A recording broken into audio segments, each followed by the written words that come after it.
अब बात नीतिगत दरों की, रेपो रेट की, वो भी भारत से अमेरिका तक। बुधवार को रिजर्व बैंक गवर्नर ने कहा कि ब्याज दरें घटाने का फैसला परिस्थितियों के आधार पर होगा।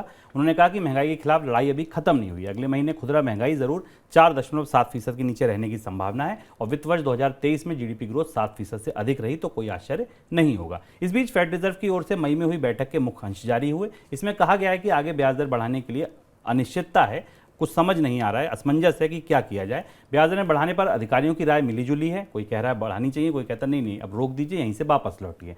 साथ ही ये भी कहा गया है कि महंगाई में कमी आई तो है, लेकिन अभी भी ये जो टारगेट रेंज है उससे काफी ऊपर है। सर, इतनी अनिश्चितता भारत से लेकर फेड तक क्यों है?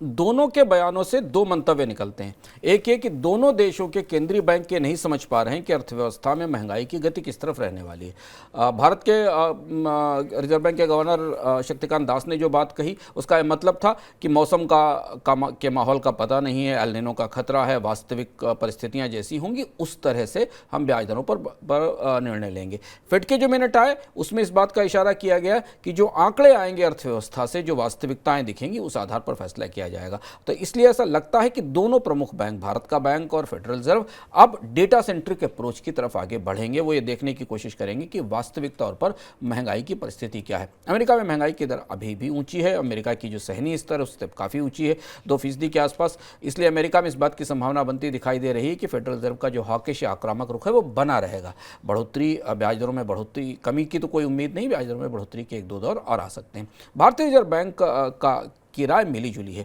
उसे महंगाई 4.5-5% के आसपास आती दिखाई दे रही है, लेकिन महंगाई बढ़ाने वाले कारक बाजार में सक्रिय हैं। इसलिए रिजर्व बैंक और फेडरल रिजर्व खुलकर स्पष्ट रूप से अभी फिलहाल ब्याज दरों की दिशा क्या होगी इस बारे में कोई संकेत नहीं दे रहे। भारत में अगर आप पूरे बयानों को पढ़ें तो समझ में आता है कि भारत में ब्याज दरों में बढ़ोतरी की प्रक्रिया थोड़े समय तक और स्थिर रह सकती है, अगर महंगाई में कोई बड़ी बढ़ोतरी नहीं आई। कमी कब तक होगी ये स्पष्ट नहीं है।